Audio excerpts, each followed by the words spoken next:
Welcome back to the channel. সবাই কেমন আছো? আশা করছি তোমরা যে যেখানে রয়েছো খুব ভালো রয়েছো। আমি সঙ্গীতা, আমার একটা নতুন ব্লগে তোমাদেরকে জানাচ্ছি অনেক স্বাগত।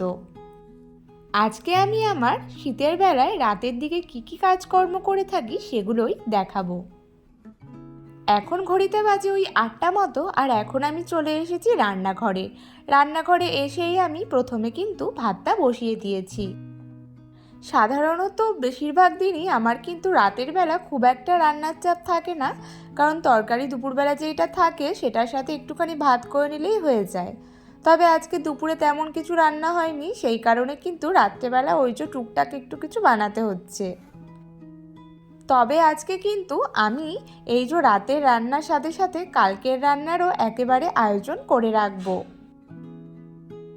ওদিকে একদিকে ভাত আর একদিকে বেগুন ভাজা বসিয়ে দিয়েছি, আর ভাতও কিন্তু উতলে এসেছে।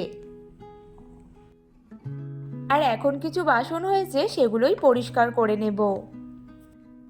কদিন ধরেই শরীরটা ভালো না থাকার কারণে আজকে না দুপুরবেলা ওই বাসনটা জানো তো ধুইনি। ওই তো খুব একটা বাসন ছিল না, তারপরে টুকটুক করতে করতে চায়ের বাসন, মামামের খাওয়ার জন্য ওই বাসন, তারপরে তোমার দাদাভাইয়ের টিফিন কারি থেকে অনেকগুলোই হয়ে গেছে টুকটাক।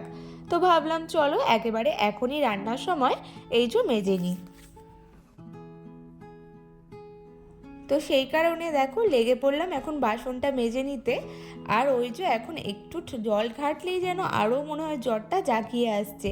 কি আর করা যাবে, যাদের একার ঘরে একার সংসার তাদের কিন্তু শরীর খারাপ হলেও কোনো কিছু করার নেই। সংসারের কাজ তো করতেই হবে, সেগুলো ফেলে রাখলে ওই ফেলেই থাকবে। তবে হ্যাঁ, এদিক দিয়ে একটু লাকি বটে, আমার শাশুড়ি মা হাতে হাতে প্রায় অনেক কাজই করে দেন। তবে এখন তো আর শাশুড়ি মা এই পাশে থাকেন না, তো সবসময় দেখতেও পান না যে কি করছি আমি, কি না করছি। তো যখন টুকটাক আসে তখন কি কাজের কথা বলবো বলো? তো সেই কারণে আর বলা হয় না, যদিও বা বলে তবুও আমি কিন্তু বারণই করে দিই বেশিরভাগ টাইমটা। তো চলো এখন আর কি, নিজের সংসারের কাজ টুকটুক করে নিজেই করে নিই। আর সংসারের কাজ করতে কিন্তু ভালোই লাগে। সংসারের কাজগুলো যখন নিজে সেটাকে যদি একটু ভালোবেসে করা যায়, তাহলে কাজগুলো করতে অতটাও কষ্ট হয় না, তাই না? তো কাজগুলো একটু গুছিয়ে করলে কিন্তু আরও করতেও ভালো লাগে। আর সাথে যদি একটু গান টান চলে, তাই না? আমার তো বেশ গান টান চালিয়ে তারপরে কাজকর্ম করতে খুব ভালো লাগে। তবে সেটাও কিন্তু সব সময় পসিবল হয় না। আর এদিকে দেখো বাসনের একটা আমার অগোছালো হয়ে রয়েছে, তো ভাবলাম এরই ফাঁকে আমি একেবারে এই জায়গাটাও গুছিয়ে নিই। আর দেখবে যাদের ঘরে ছোট একটা বাচ্চা আছে, যতই তুমি গুছিয়ে রাখো সেই জিনিস কিন্তু গোছানো কিন্তু একদমই থাকে না। আর আমার চোখ মুখ দেখে বা আমার অবস্থা দেখে তোমরা বুঝতেই পারছো। এইমাত্র হয়তো কম্বলের তলা থেকে এলাম, সত্যিই গো, ওষুধ খেয়ে দুপুরবেলা শুয়েছি, তারপরে ওই যে জ্বরটা নেমেছে, তারপরে টুকটুক করে এসেছি। শাশুড়িমা বলেছিলেন, তবে ওই যে বারণ করেই দিয়েছি যে না, ওই 2-3 মিনিটের জন্য বা 10-15 মিনিটের জন্য যখন আসে আমি আবার কাজ করতে বলবো, সেই কারণে আর করতে দিইনি। এদিকে দেখো বাটির জায়গায় বাটি, থালার জায়গায় থালা, সব জায়গায় সব জিনিস রেখে গুছিয়ে রাখলাম। এতে কি বলো তো, দেখতেও ভালো লাগে, আজ কাজ করার সময় কিন্তু সেটা সুবিধাও হয়। আর ওই যে দুপুরবেলার পর থেকে রান্নাঘরে আসতে পারিনি, আর আমার রান্নাঘরের অবস্থা দেখো, যেখানে যে পেয়েছে সব সেখানেই রয়েছে, জলের বোতল থেকে শুরু করে সব কিছু। এগুলো আর কারোরই কাজ না, তোমার দাদা ভাইয়েরই কাজ আর কি। জল খেয়ে খেয়ে ওরকম বোতলগুলো রেখে দিয়েছে।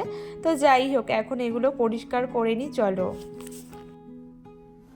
প্রত্যেক দিন কিন্তু সকালবেলা আমাকে কিন্তু রান্না কমপ্লিট করে নিতে হয়, সেটা দুপুরের বলো আর সকালের বলো। তো সেগুলো কিন্তু কমপ্লিট করতে গেলে ডেলি হয়ও না, সমস্যাও হয়।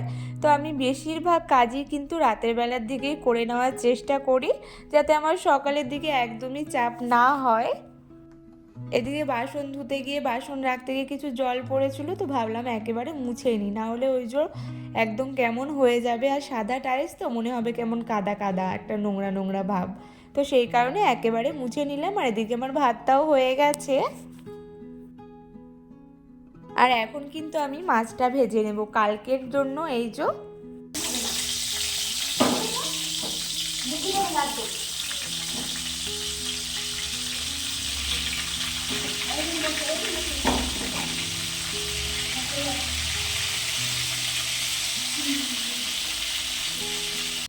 এই যে মাছটা না ভেজে রাখলে জানো তো সকালবেলা ওই বরফ ছাড়তে ছাড়তে অনেকটা টাইম নিয়ে নেয়, তাই কারণে কিন্তু মাছটা ভেজে রাখলাম। আবারও চলে এলাম পরের দিন। তো হ্যালো বন্ধুরা, শুভ সকাল। সবাইকে জানাচ্ছি গুড মর্নিং। আর আজকে আমি সকাল সকালই স্নান করে নিয়েছি, তার একটা কারণ আছে। আজকে যাব হলো আমি আমার ওই বাড়িতে। তো তোমাদের সাথে তো আজকে আমি আমার ওই যে নাইট রুটিনটা শেয়ার করলাম। এখন কিছু ছোটোখাটো টুকটাক কাজ সকালের আমি তোমাদের সাথে শেয়ার করছি। বেশিরভাগ কাজই কিন্তু আমি আজকে অফ ক্যামেরায় করে নিয়েছি, কারণ ওই যে এক জায়গায় যেতে হলে না খুবই তাড়াহুড়ো থাকে। আর সকালবেলা তো ওই যে মাছের ঝোল আর বেগুন ভাজি করেছিলাম, তোমার দাদাভাইকে টিফিন করে দিয়েছি। তো তোমার দাদাভাই খাবার দাবার খেয়ে টিফিন নিয়ে চলে গেছে। আর আমিও সকালবেলা সব কাজ সেরে স্নান করে কাপড় জামা কেচে ধুয়ে সব কাজ করা হয়ে গেছে। শুধু পুজোটা আমার শাশুড়ি মাই দেবেন। আমি কিন্তু এই যে ওপরেই সব জামা কাপড় আজকে মেললাম, আজকে আর রাস্তায় মেলিনি, কারণ বাড়িতে থাকবো না, কখন কোনটা হাওয়ায় পড়ে যাবে। তো সেই কারণে ওই যে ওপরেই ক্লিপ দিয়ে দিচ্ছি, আর শাশুড়ি মা পরে তুলে নেবে। আর আমি এখন মামামকে খাবার দাবার খাইয়ে নিয়ে একটু রেডি করিয়ে চলে যাব ওই বাড়িতে। অনেক দিন ধরেই ওই বাড়িতে যাওয়ার কথা হচ্ছে, তো যাওয়াই হচ্ছে না। তবে আজকে ভাবলাম যে না যাই, মাও বলল বাবাও বলল, আর আমার মামামও একটু ওর কুট্টুস মামার সাথে খেলা করবে। তো অনেক দিন ধরেই বায়না করছিল, তো আমারই আর যাওয়া হচ্ছিল না। তো সেই কারণে ভাবলাম আজকে না একটুখানি যাওয়াই যাক। ওদিকে এই যে আজকে যেগুলো কাচলাম সেগুলোও মেলে দিলাম, আর আগের দিন যেগুলো শুকায়নি সেগুলোও এই যে রোদে দিয়ে দিলাম চেয়ারে, তারপর ওই পাঁচিলটাতে। তো এখন দেবো গাছের জল। গাছগুলো আমার এত সুন্দর ফুল হয়েছে, দেখে একদম মন পুরো ভরেই যায়। এদিকে আমি বারবার ক্যামেরা চেক করছি যে স্ট্যান্ড তো নিয়ে আসিনি, সেই কারণে এখানে ওখানেই রাখছিলাম আর কি। একটা ছোট স্ট্যান্ড জানো তো নিতে হবে, নাহলে না ভিডিও করতে খুবই সমস্যা হচ্ছে। তোমার দাদাভাই অবশ্য বলেছে তোমাকে একটা মাইক কিনে দেবো। তবে মাইক নিয়ে আমি কি করব বলো, আমি তো বেশিরভাগই ভয়েস ওভার করি, আর আমাদের আশেপাশে সব সময় কেউ না কেউ গান চালিয়ে রাখে, বা এত বাচ্চা কাচ্চা আওয়াজ হতেই থাকে। তো আমার ভিডিওতেই ডিস্টার্ব হবে, তার থেকে ভালো আমি এভাবে ভয়েস ওভার করি, তাতেই হয়তো তোমাদেরও সুবিধা আর আমারও সুবিধা। খুব একটা বেশি গাছ নেই আমার বাগানে, তবে যেটুকু রয়েছে সেটুকুকেই একটুখানি যত্ন করছি। আর দেখো কত সুন্দরভাবে সব ফুল, তারপরে গাছের পাতাগুলো সবুজ হয়ে রয়েছে, দেখেও যেন মন ভালো হয়ে যায়। আর নিজের হাতে কিছু লাগালে সেটাতে যখন ফুল হয় বা দেখতে আস্তে আস্তে বড় হয়, তখন কিন্তু খুব ভালো লাগে। আমি জানো তো ওই বাগান বিলাস গাছের দুটো কাটিং লাগিয়েছি, এত সুন্দর পাতা বেরিয়েছে গাছটাতে, কি আর বলবো।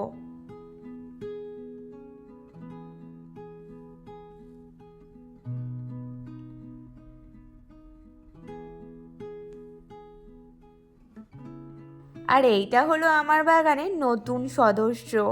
নতুন সদস্য বলা ভুল, তাও অনেক দিনই হয়ে গেছে। তবে এনাকে দেখছি আজকে ফুল হয়েছে, আজকে প্রথমবার দেখলাম এই গাছে ফুল। আমার জানাও ছিল না যে এই গাছে ফুল হয়, তবে একমাত্র দেখেছিলাম আমি ইউটিউবে যে গরমকালের দিকে নাকি হয়, তবে এই সিজনে যে ফুল হয় সেটা জানা ছিল না। নিজের গাছের ফুল ফুটলে কত ভালো লাগে না, তাও যদি সেটা নিজের হাতে লাগানো হয়, আর সেটা আবার যদি না কিনে রাস্তার ধার থেকে নিয়ে আসা হয়। ওই গাছটা আমি রাস্তার পাশ থেকে নিয়ে এসেছিলাম, এমনি ফেলিয়ে দিয়েছিল, ওখানেই মাটিতে হয়ে গেছিলো, মানে কারো বাড়িতে হয়তো অনেক হয়ে গেছিলো, তো কাটিং হয় না, কাটিংগুলো ফেলে দিয়েছিলো, তো ওটাতে মাটিতে গাছ হয়ে গেছিলো রাস্তার পাশে। তো আমি দেখে আমি নিয়ে এসেছিলাম 2-3টে মানে কাটিং, আমিও এনে আমি পুঁতেছি ওইটুকু একটা ইয়েতে, দেখো ফুলও হয়েছে। তো চলো ওই বাড়িতে যাবো, তাড়াতাড়ি করে মামামকে খাওয়াবো এখন, তারপর যাবো। তো চলো ব্লগটা দেখতে থাকো। বেশি একটা কথা এখন বলতে পারছি না, কারণ অলরেডি লেট হয়ে গেছে, 10টা বাজতে যায়। তো চলো।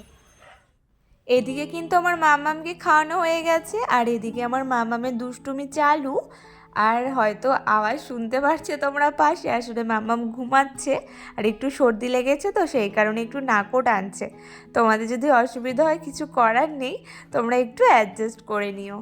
তো এদিকে আমার মামামকে চুলটা কাটার পর দেখো তোমাদের সাথে প্রথমবার শেয়ার করলাম আমার মামামকে। মানে এর আগে আমি আমার ওই চ্যানেলে দেখিয়েছি, তবে আমার এই চ্যানেলে তোমাদের সাথে এই প্রথম শেয়ার করছি। তো এদিকে দেখো আমার মামাম আমি ভিডিও করছি দেখে ও হলো ওই দেখো হাসছে, কথা বলছে, তো ওই নাকি এখন ব্লগ করবে। তো যাই হোক, এই তো আমি এখন রেডি হচ্ছি, মামামকে খাওয়ানো হয়ে গেছে, আমি আর খেলাম না, আমি আবার ওই বাড়িতে গিয়েই খাবো। আর এদিকে সকাল থেকে মা অনেকবার ফোন করেছে, ধরা হয়নি। ওইদিকে যাব করে কাজকর্ম এত তাড়াহুড়ো করে করছিলাম যে কি আর বলবো। আর আজকে আবার ওপরের ঘর নিচে সব মুছেছি, তো কোমর পিঠ যেন ধরেই গেছে। আর দেখবে এক জায়গায় যেতে হলে না সেদিন যেন আরও বেশি তাড়াহুড়ো লেগে যায়, কাজকর্ম কম থাকলেও যেন মনে হয় কাজ আর শেষই হতে চায় না। ওই বাড়িতে চলে এসেছি অনেকক্ষণ, সকালের খাওয়া দাওয়া হয়ে গেছে। এখানে মা করেছিল মাছের মাথা দিয়ে বাঁধাকপি আর মাছের ঝোল, আর কাঁচা টমেটো দিয়ে একটা টক মতো। তো এটা হলো দুপুরের খাবার। সন্ধেবেলায় আবার মা বানিয়েছি চাউমিন। তো চলো আজকের জন্য ব্লগটা আমি এত দূরই রাখছি। সবাই খুব খুব ভালো থেকো, দেখা হবে পরের দিন নতুন কোনো ব্লগে। ততক্ষণের জন্য টাটা।